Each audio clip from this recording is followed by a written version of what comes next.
welcome to my channel. Today's story is a journey of secrets, transformation, and a side of myself. There is a specific kind of silence that lives inside a secret. It is not the comfortable quiet of an early morning before the house wakes up, and it is not the peaceful stillness you might find at the end of a long day when you finally sink into the couch and let your shoulders drop. It is a pressurized silence, the kind that hums at a frequency only you can hear, the kind that vibrates somewhere behind your sternum and reminds you, constantly, that there is a version of yourself you have never allowed anyone to see. I have lived inside that silence for most of my life. I know every corner of it. I know the way it feels to carry it through a crowded room, to carry it into conversations where people are laughing and talking and you are laughing and talking alongside them, and the whole time that silence is sitting right there inside your chest like a stone you swallowed years ago and forgot was ever food. My name is Ren. I am 28 years old. I am telling you this story not because it is dramatic, though parts of it are, in the way real life sometimes is when it has nowhere left to hide, but because I spent a very long time believing I was the only person who had ever lived inside the particular kind of loneliness I am about to describe. And I know now that is not true.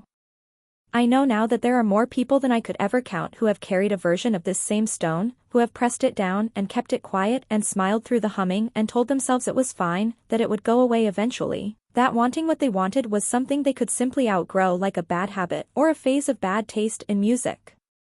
So I am telling you this story in the hope that it lands somewhere useful. Not as entertainment. Not as something shocking or strange. Just as a true account of what it felt like to be someone who did not know who they were for a very long time, and what happened when the knowing finally became unavoidable. I was raised in a mid-sized city in the Midwest, the kind of place where the streets are wide and the winters are long and people tend to say what they mean, which is both a comfort and a cage, depending on the day. I was the second of 3 children. My father worked in logistics management. My mother taught elementary school. We were a functional, loving, ordinary family in most of the ways that matter, and I want to be careful here not to cast them as villains in this story, because they were not. They were people doing the best they could with the information and cultural context available to them, the same as most people. The complexity I experienced as a child was not born out of cruelty. It was born out of the enormous gap between what I felt inside and what the world around me had language for. I remember the first time I was aware of it, truly aware, in a way that felt like something being named rather than just felt. I was 7 years old. My older cousin had come to stay for the summer while her parents dealt with a move, and she was 12 and glamorous in the way that 12-year-olds seem when you are 7 and they have opinions about music and clothes and the world in general.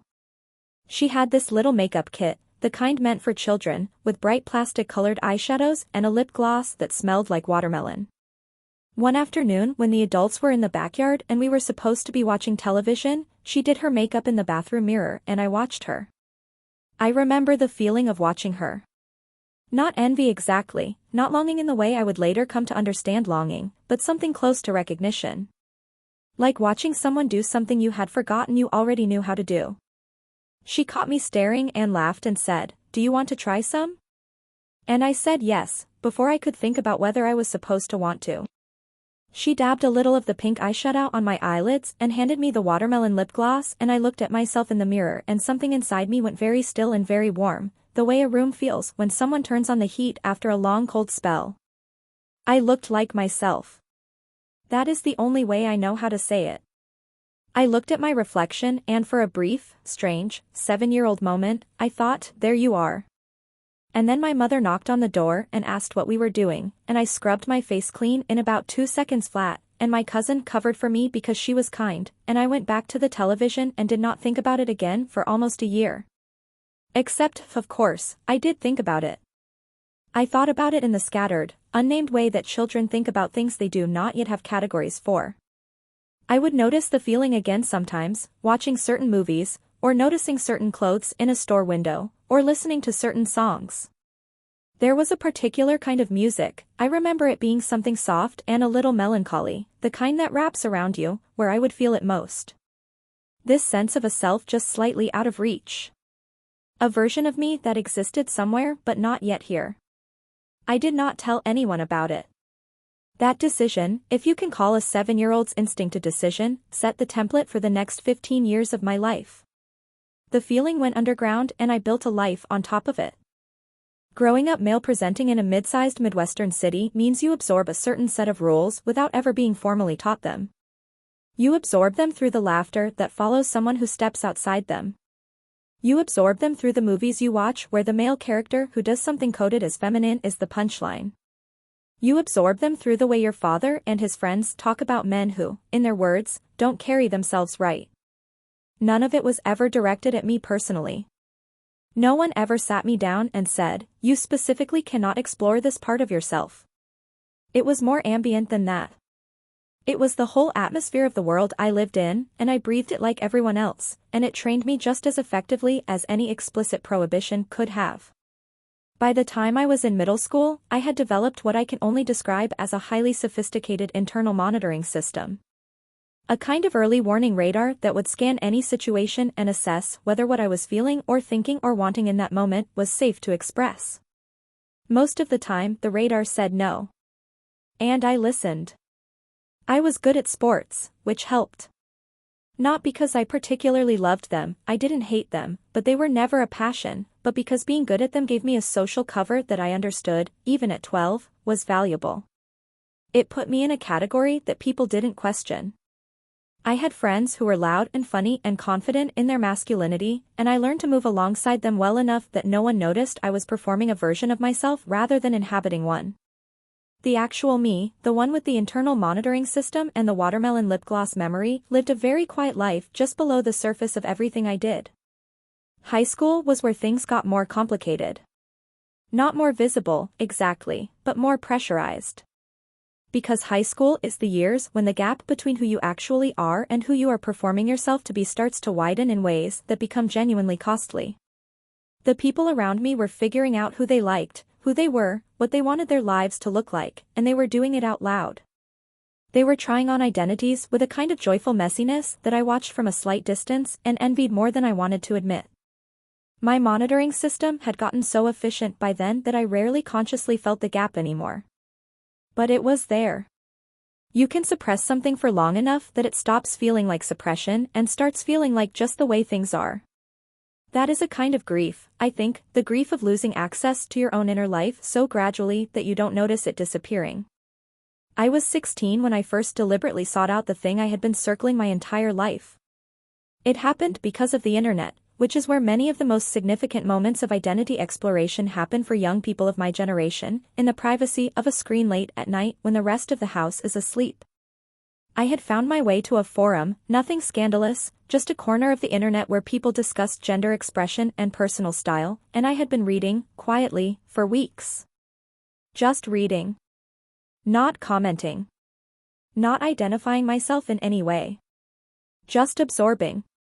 And what I found there was language. The thing that had been humming inside me my entire life began to get words attached to it, and it is very difficult to overstate what that means when it happens. When you have a feeling for a very long time and then one day someone hands you the word for that feeling, something inside you both relaxes and grieves simultaneously. Relaxes because it has been so exhausting to carry an unnamed thing. Grieves because now that it has a name, it is real in a way that is harder to put back. I read the words gender expression and gender identity and crossdressing, and I read the accounts of people who described something very close to what I had felt since I was 7 years old watching my cousin at a bathroom mirror. People who said that wearing clothes associated with a gender different from the one they were assigned at birth gave them a sense of peace, of arrival, of finally being able to exhale. People who said they were not necessarily claiming a different gender altogether, some were, and that was their truth, but that there was something in the act of expression that connected them to a part of themselves that ordinary life kept sealed off. And I read those accounts and I thought, quietly and in private and without telling a single living soul, yes. That is exactly it. Yes. I was 16 and that recognition both freed me and terrified me in equal measure. Because now I knew what the thing was. And knowing what it was made the question of what to do with it impossible to avoid any longer. What I did was this, I waited. I waited another 2 years. I went to high school and graduated and applied to colleges and moved into a dormitory in a city 300 miles from home, and I waited until the autonomy of my own space, my own schedule, my own locked door felt solid enough to be trusted.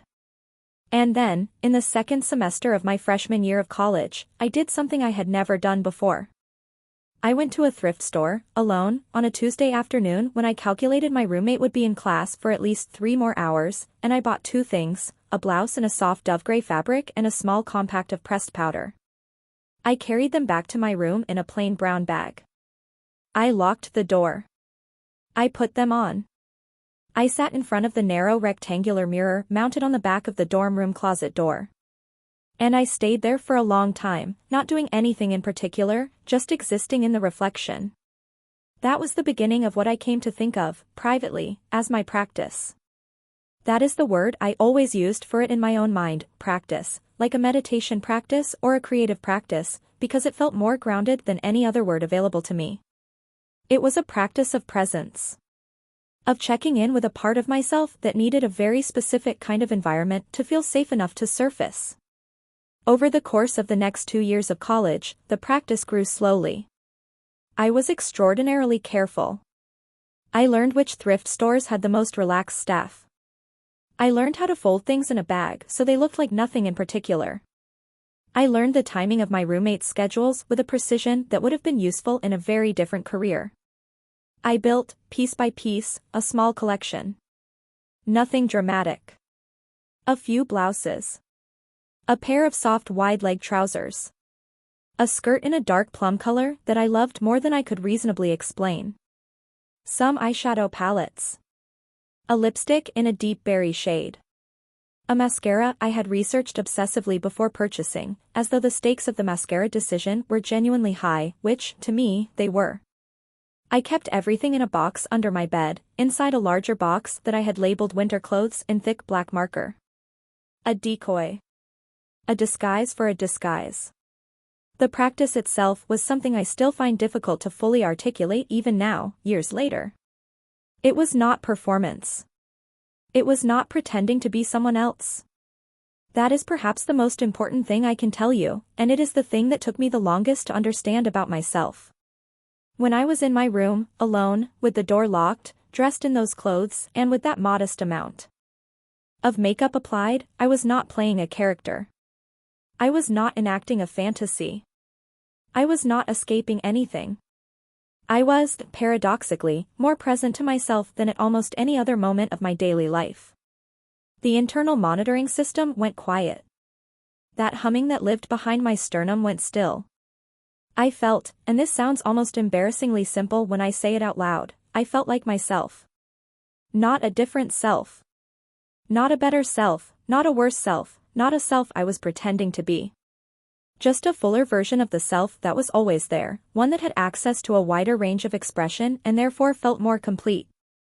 I also felt, every single time without exception, an enormous amount of shame. Both things were true simultaneously. The peace and the shame. The arrival and the terror. That is what made it so exhausting, and that is what kept it secret for so long. Because it is genuinely difficult to advocate for something in your life, to bring it into the daylight and examine it honestly and decide what it means and what place it might have, when the feeling of it is tangled up with the feeling of doing something wrong. Even though I had never hurt anyone. Even though it was entirely private.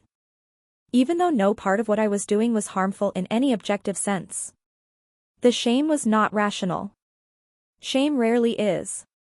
It is absorbed from the atmosphere around you before you are old enough to choose whether to internalize it, and it becomes part of the furniture of your inner life before you even know it moved in. I finished college and moved to a larger city for work and rebuilt the practice in a new apartment with a new box under a new bed. I made friends. I dated, cautiously, in ways that kept a certain part of me perpetually out of view.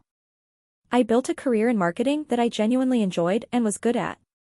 I was, from the outside, a reasonably functional young adult navigating the expected challenges of that stage of life. And from the inside, I was still carrying the stone. Still listening to the hum. Still very carefully maintaining the wall between the private self and the public one. And then I met Daniel. I want to tell you about Daniel with the honesty he deserves, because he is not a peripheral character in this story. He is the person who, without knowing he was doing it, gave me the first genuine opportunity of my adult life to be fully seen. I did not recognize that at the time. At the time I was mostly just in love with him and terrified. We met at a work event, not each other's colleagues, but adjacent industries that occasionally occupied the same conference rooms. He was talking to someone I knew slightly, and he had this quality of attention that I noticed immediately, the way he listened to people when they spoke, with a kind of unhurried focus that felt rare. He was funny without being performative about it. He was warm in a way that felt genuinely earned rather than socially calculated. We talked for about an hour that first night, about work and food and a terrible movie we had both inexplicably seen in theaters, and when I went home I thought about him in the specific way that means something is beginning. We went on a few dates. Then several more. Then we were in a relationship, which happened gradually and then all at once in the way those things do. He was easy to be with in nearly every way. He did not require me to perform happiness I didn't feel or to pretend enthusiasm for things that didn't interest me. He was curious about who I was in a way that felt like a gift rather than an interrogation. He asked good questions and remembered the answers. He was patient and funny and kind, and I fell in love with him with a fullness that surprised me. And I said nothing. About the box under my bed. About the practice. About any of it. I told myself this was reasonable. That it was early in the relationship and there was no need to complicate things unnecessarily. That if things got serious, I would find a way to have the conversation. That I was not lying exactly, just not yet telling everything. I had a very sophisticated array of justifications, all of which served the same function, keeping the wall standing. Because the truth of it was that I was more frightened now than I had ever been. More frightened precisely because I cared more. When you are alone or in casual connections, the cost of someone knowing your secret is relatively contained. But when you love someone, when you have let them close enough that the thought of losing them is genuinely painful, the cost of the secret becoming known escalates to something almost unbearable. I was not afraid Daniel would be cruel. I did not think he was that kind of person. What I was afraid of was something more complicated than cruelty. I was afraid of the look on his face in the moment between hearing something and deciding how to feel about it. That split second of unfiltered reaction before the rational, compassionate mind engages. I was afraid of seeing something change in his eyes, even briefly, even something he would immediately recover from. I was afraid of becoming a question in his mind rather than simply myself. So I maintained the wall with the particular energy of someone who is beginning to suspect the wall cannot hold indefinitely. About 18 months into our relationship, Daniel and I talked about moving in together. It was a conversation that was both exciting and immediately anxiety-inducing for me, because the logistics of cohabitation were ones I had been thinking about in a slightly panicked way since about month 3. Separate laundry? Separate storage? What happens to the box under the bed? I told him I needed a couple of months to sort some things out financially, which was partly true. What I was actually doing in those 2 months was thinking very hard about what came next and arriving, repeatedly, at no clear answer. We moved into a 2-bedroom apartment. The second bedroom was nominally a home office, and one of the closets in that room became mine. I transferred the box there. I reorganized it. I added a lock to the closet that I explained, when Daniel noticed it, as being about keeping my work files secure. I occasionally worked with confidential client materials from home. He accepted this without suspicion, because why wouldn't he? He trusted me. That trust sat in my chest alongside the stone and the hum and the shame, and it was the heaviest thing of all. Living with someone changes the nature of secrecy. When you have your own space, secrecy is simply absence. You can simply not be there, not do the thing. When you share a space, secrecy becomes active. It requires maintenance. It requires vigilance. It requires excuses for why you sometimes need an hour alone in the second bedroom with the door closed. It requires careful management of laundry and timing and the 1,000 small logistics of a hidden practice now existing inside a shared life. I managed it. I was very good at it by this point. But the maintenance of it cost me things I was only beginning to notice, a certain kind of ease, a certain kind of full presence with Daniel, a certain quality of openness that I could feel the absence of even when he apparently could not. There were moments, and I want to be honest about this because these moments mattered, where I was in a conversation with Daniel about something real, something that touched on identity or personal history or what we each wanted from life. And I could feel the thing I was not saying pressing against the inside of the conversation like a hand flat against a window. And I would feel simultaneously the warmth of his genuine attention and the cold of everything I was keeping from his view. It is an isolating combination, being loved sincerely by someone who is working with an incomplete picture. Because the love is real and you feel it fully. And the incompleteness is real too. And you are the only one who knows both things at the same time, which puts you in a kind of solitary confinement even inside the closest relationship of your life. I had been telling myself for months that I was going to have the conversation. That I would find the right moment and the right words and I would sit down with Daniel and tell him about the practice and the box and the 18+ years of carefully maintained privacy and what it meant and what I needed. I wrote versions of the speech in my head while I was running. I rehearsed openings in the shower. I had, at various points, approximately 47 different versions of how that conversation might begin, and approximately 47 reasons why each of them was not quite right yet. The conversation I was planning never happened. Instead, something else did. It was a Saturday afternoon in October, one of those golden October days when the light has that particular quality of being both warm and elegiac at the same time, the kind of afternoon where you feel the summer ending and somehow that is not entirely sad. Daniel had been in the second bedroom, the office, doing something on his computer, and I had gone to the grocery store.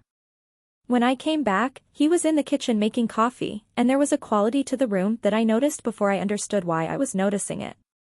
A shift in the atmosphere. Something that had been moved. He looked at me when I came in and he didn't say anything for a moment. He just looked at me with that quality of attention I had always loved in him, but there was something different in it now. Not cold. Not angry. Careful. Like he was handling something fragile and did not want to break it. He said, quietly, "I think I found something you weren't ready to show me." I set the grocery bags down on the counter and my hands were very steady, which surprised me. Some part of me, some deep and exhausted part, may have been relieved. He told me he had gone to the office closet to look for a cable he remembered storing there months ago. He had not meant to unlock the closet, he had an old key to that lock, from when it had been used in the previous apartment for a gym bag he'd kept there, and he had, in searching for the cable at the back of the shelf, found the box. He had opened it. He had seen what was inside. He was looking at me and his eyes were doing something complicated and I wanted, quite badly, to simply disappear. Not because I was caught exactly, it didn't feel like being caught in the way a trespass feels, but because I was about to be seen, fully, for the first time in my adult life, and I had spent so long not being seen that the prospect of it was almost more frightening than anything I had imagined. The 47 rehearsed speeches evaporated entirely. I said nothing for what felt like a very long time. He said, "You don't have to explain right now if you don't want to." And I think I might love him most for that particular sentence. The generosity of it. The patience of giving someone time to gather themselves before requiring them to speak. But I did speak. Not because I had finally found the right words, but because the wrong words were better than the silence, and the silence had cost too much already. I said something approximate to the truth, that there was a part of my experience of identity that I had kept private for a very long time, that the things in the box were connected to that I had wanted to tell him and had not known how. I said I was afraid of what he would think. I said I was afraid of what it might mean for us. I said I did not fully have the vocabulary for all of it and that I needed him to be patient with me while I tried. He was quiet for a moment after that, and I watched his face. This is the moment I had been dreading for years. And what I saw there was not what I had feared.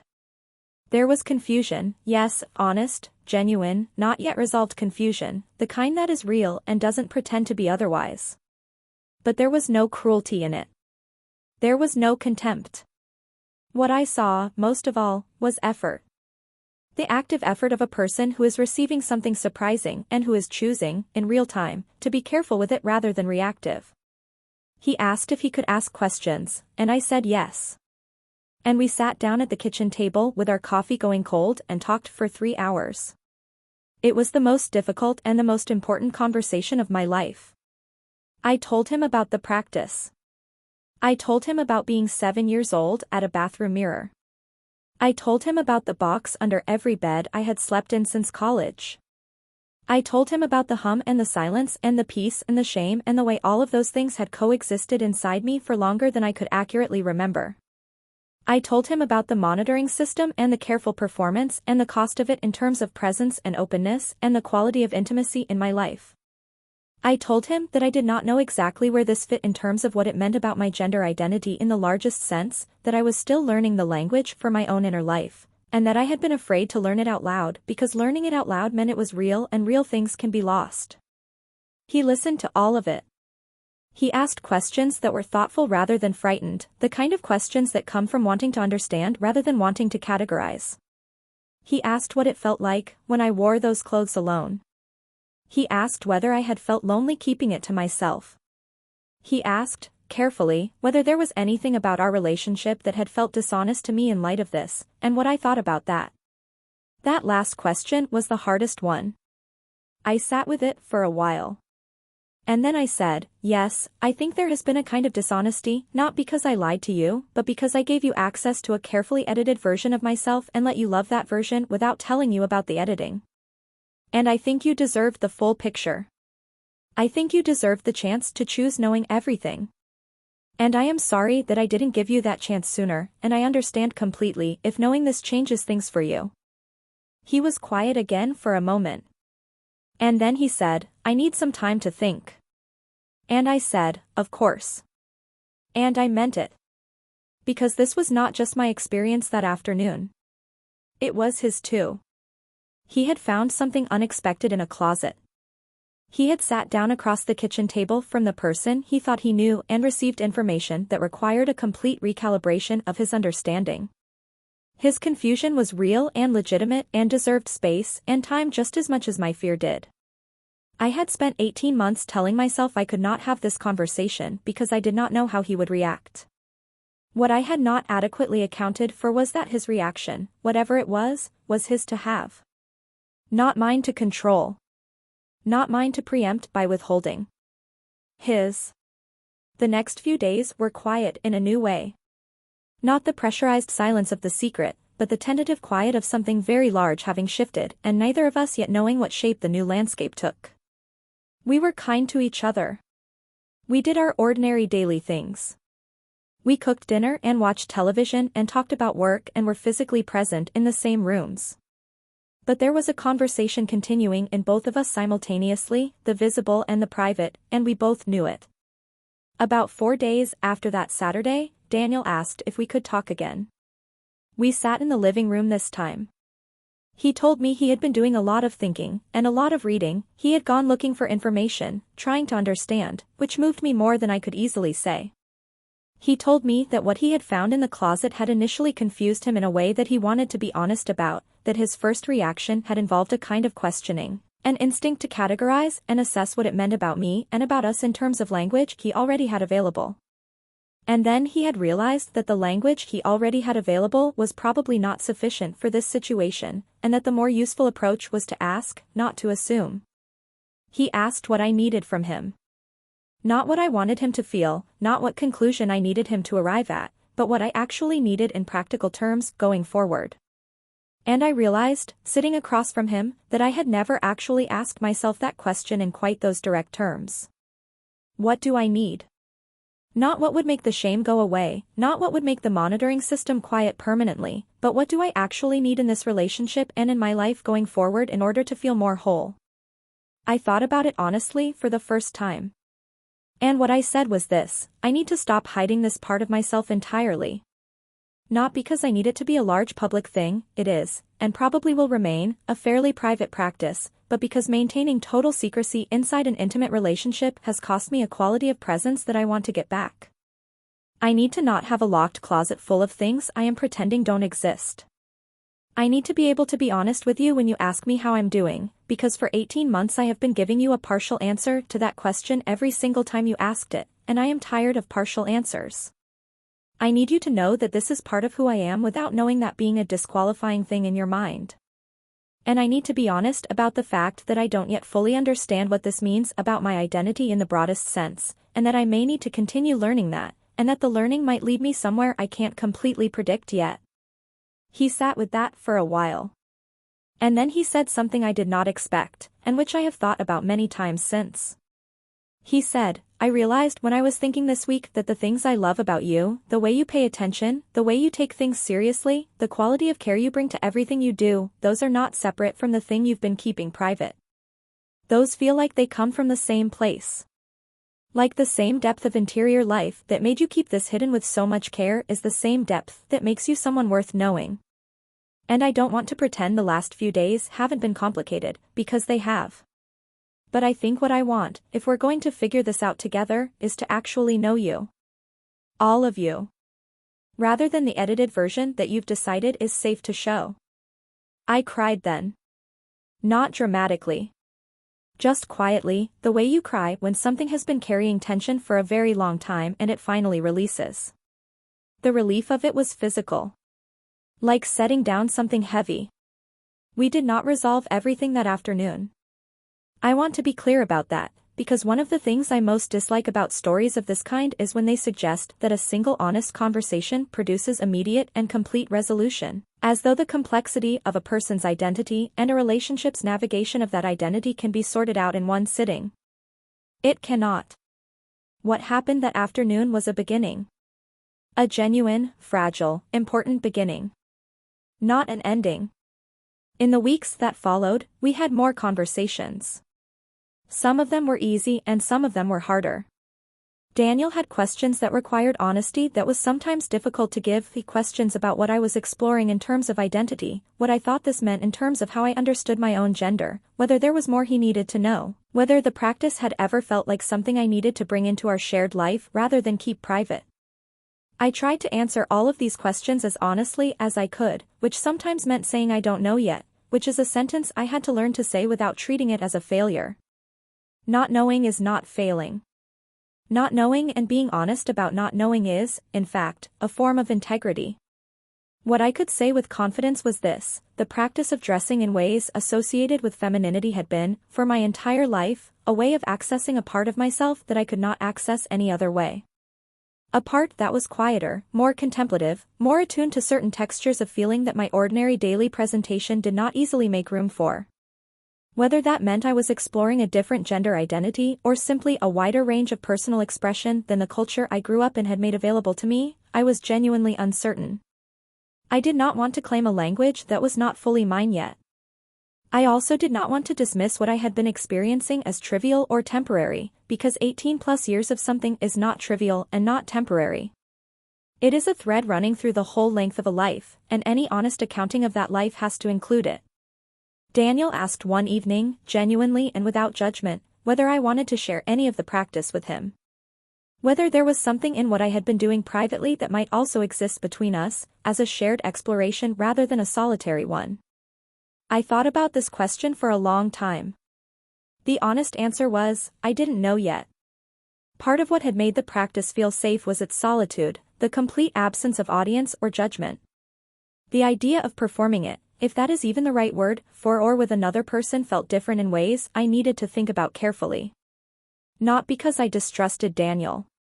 But because the thing itself was still fragile in me, still in the process of being understood, and I was not yet certain that sharing it was something I wanted or something that would serve either of us well, versus something I was considering because I felt I owed it to him after everything. I told him that honestly. I said, I want to think about this carefully rather than do it just because it feels like the next expected step. I want to make sure that if we share any of this, it's because it's genuinely something that enriches what we have, not because it's a gesture of goodwill or a demonstration of trust.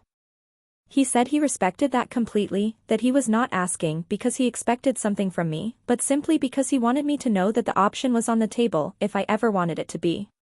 That it was not something he was afraid of, in terms of what it might look like. That what he cared about was my honesty, not the content of it.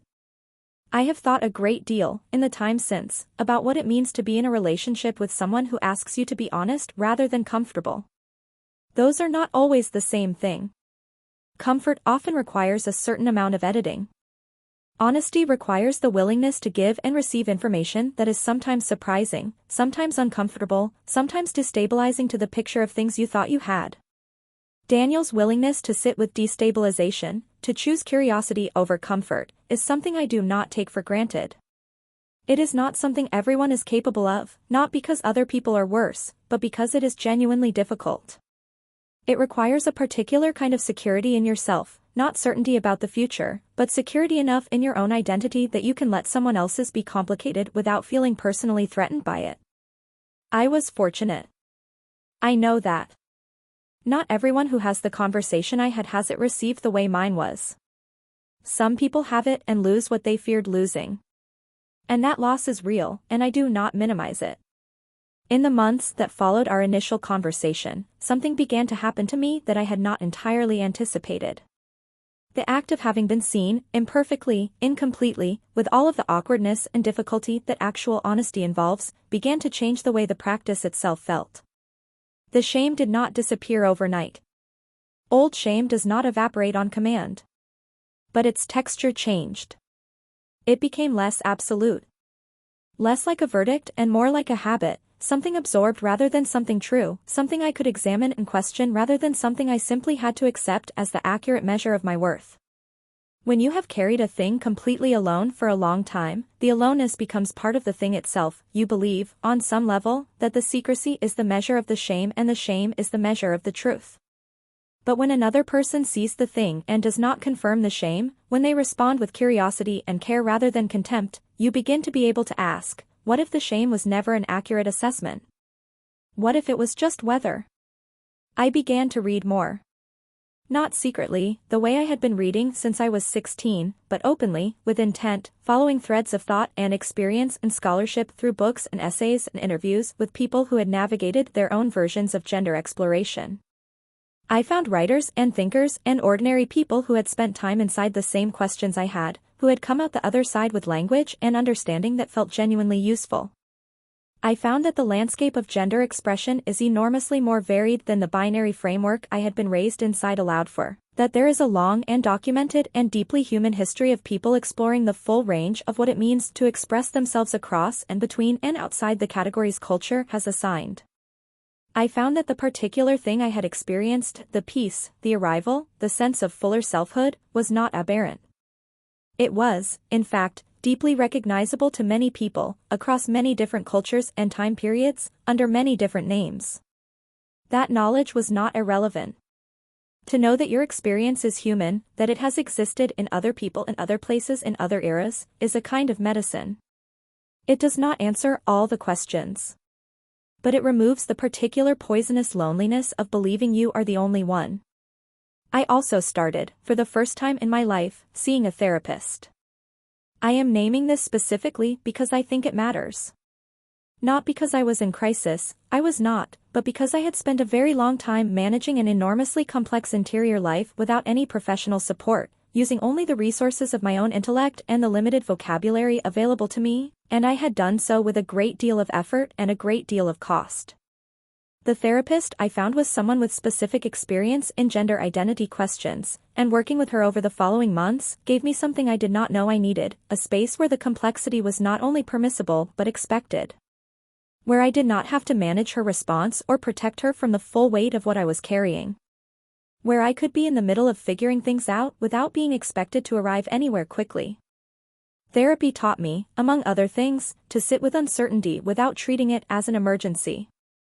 I did not know, and I still do not know with complete certainty, exactly what category my experience of self and gender fits into in the largest sense. That uncertainty used to feel like a failure of self-knowledge, like an argument for dismissing the whole thing or treating it as not quite real because it defied clean definition. I have learned to understand it differently.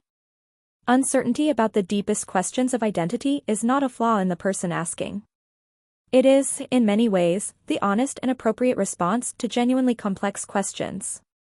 The pressure to have a fully resolved, clearly articulated, categorically certain identity is itself a cultural imposition, not a prerequisite for being allowed to exist or to have your experience matter.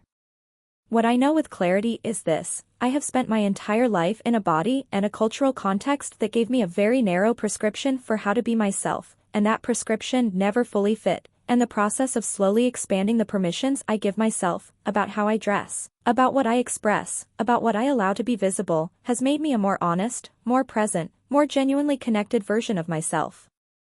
That is not nothing. In fact, that is nearly everything. Daniel and I are still together. We have been together now for 3 years since that Saturday afternoon in October when he found the box in the closet. What our relationship looks like now is different from what it looked like before, in ways that are mostly better and some ways that are simply different. I am more honest with him than I have ever been with anyone. Not perfectly, I am still learning, still sometimes catching myself in the old habit of self-editing before I can decide whether the editing is actually serving anything, but more honest than the version of me who moved into that apartment with a locked closet and a rehearsed explanation. He has been patient with my learning curve. He has asked good questions. He has, on a few occasions, asked to understand something about my experience more deeply, and I have tried to give him a genuine answer rather than a reassuring one. Those are different things, and knowing the difference matters. There was an evening, about 6 months after the initial conversation, when I showed him the closet. Not as a revelation or a performance, but simply as an ordinary thing. I was looking for something and he was nearby and I did not automatically block the line of sight the way I used to. He looked at the things hanging there with a kind of quiet curiosity, and he asked about a particular item, the plum-colored skirt, the one I had bought years ago in a thrift store and loved more than I could explain, and I told him about the day I bought it, what it had meant to me, what it felt like to finally have something that color in my life. He listened and nodded and said, "That is a good color for you." 3 words. Ordinary. Not dramatic. Not loaded with significance. Just easy, casual, human acknowledgement of a thing I had kept hidden for years. I did not cry then. I was past the crying stage for that particular thing. But I held on to those 3 words for a long time afterward. The ordinariness of them was the whole point. That was what I had been working toward without knowing it, not celebration, not ceremony, but simple ordinariness. The ability to be fully myself in an ordinary moment with someone who loved me. We have had more conversations since. About what gender means to me, about where I sit in the landscape of expression and identity, about what I want my life to look like in practical terms. Not all of those conversations have been easy. There was one, about a year in, where I told him I was thinking about expanding the practice in ways that felt a little more visible, not publicly, not in ways that would require him to navigate anything socially that he hadn't signed up for, but in ways that were slightly less rigidly confined. He sat with that for a while and was honest that it was something he needed a little time to think through, not because he objected but because he wanted to understand what it meant and what role, if any, he might have in it. He came back to the conversation 3 days later with questions that were thoughtful and genuine, and we worked through them together. That is what working through something looks like when both people are committed to it, not immediate and frictionless agreement, but the willingness to take the time to actually think, and then to return, and to keep talking. I think about the 7-year-old with the watermelon lip gloss sometimes. I think about what it would mean to go back to that moment, knowing what I know now, and tell that child something useful. I cannot change the years of hiding or the weight of the shame or the cost of the monitoring system. Those things happened and they shaped me in ways I am still unpacking.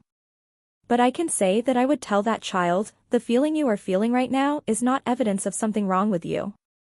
It is evidence of something real in you, something that deserves eventually to be known, something that will not go away no matter how far underground you push it. You do not have to understand it yet. You do not have to name it yet. But try, if you can, not to treat it as a problem to be solved or a flaw to be hidden. Try, as much as your circumstances allow, to be a little gentle with it. It is part of you. It is one of the most honest parts of you. And one day, if you let yourself, you will be able to give it a little air. I did not become a different person through this process. I want to say that clearly because I think there is sometimes an expectation that identity exploration of this kind produces a kind of before and after transformation, a dramatic change in the person you are. That has not been my experience. What changed was not who I am, but how much of who I am I was willing to let be present. The deepening of honesty did not replace anything. It added. It opened. It made room for a quality of presence, in myself and in my relationship, that the edited version of me was never able to fully access. There are still hard days. Still moments when the old shame surfaces, when I catch myself in a familiar shrinking reflex and have to notice it and decide whether to act on it or let it pass. There are still conversations to be had, with myself, with Daniel, with the world in general, about what identity means and how it grows and what it requires of us and of the people who love us. This is not a resolved story in the sense of being a finished one. It is a living story, still in process, as all the most important ones are. But I no longer carry the stone. Or rather, if I am being precise, I carry it differently now. It is no longer a thing I swallowed and could not find. It is something I can take out and look at, hold in the light, set down when I need to rest, pick back up when I am ready. It is part of my history and part of my present and probably part of wherever I am going. I am not afraid of it anymore. That is, I think, the truest thing I can tell you about where I am now. Not triumphant, not perfectly resolved, not cured of all complexity. Just no longer afraid of the thing itself. Just learning, slowly, to treat the full truth of my own experience as something that belongs to me, something I can be responsible for, something I can share on my own terms, something I do not have to earn the right to by being simpler than I am. The locked closet is open now. Not to the world. I still believe in the right to privacy, in the idea that not everything true about a person needs to be publicly visible in order to be genuinely lived, but to the relationship that matters most. To the person who asked to know me, all of me, and then sat at a kitchen table and proved he meant it. That is enough. For now, for this stage of things, that is more than enough. If you have been listening to this story and recognizing something in it, some version of the hum, some familiar pressure behind your sternum, some part of yourself that lives in a locked closet you do not quite know how to open, I want to say to you, as clearly and directly as I can, you are not alone in this. The particular shape of your experience may be very different from mine. Your closet may hold something that looks nothing like what mine held. Your relationship to identity and expression and the gap between your inner life and your outer presentation may be navigated in completely different terms than the ones I have used here. But the experience of carrying a part of yourself in secret, of managing the distance between who you privately are and who the world understands you to be, of wondering whether you will ever be able to put those two things in the same room, that experience is deeply human. It belongs to an enormous number of people. You are in very good company in your uncertainty. I am not going to tell you what to do with what you are carrying. That is yours to figure out, at your own pace, in your own time, with whatever resources and support you can access. But I will say this, the monitoring system costs more than it protects. The wall costs more than it defends. And the conversation you are most afraid of having is almost certainly the one that matters most. Not because it will be easy, it may not be, and not because it will resolve everything in one sitting, it will not, but because the alternative, the decades of silence and the pressurized hum and the edited version of yourself that never quite satisfies the person you are trying to love, costs more than honesty does. It costs more in the long run.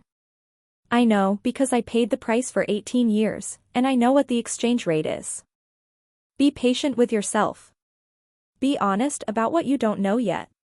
Give yourself the same quality of attention you would give someone you loved who was sitting across from you trying to find words for something difficult. And if you can find, in your life, even one person who is willing to sit at a table and listen, really listen, with the kind of unhurried attention that says I am not going anywhere, let yourself be known to them.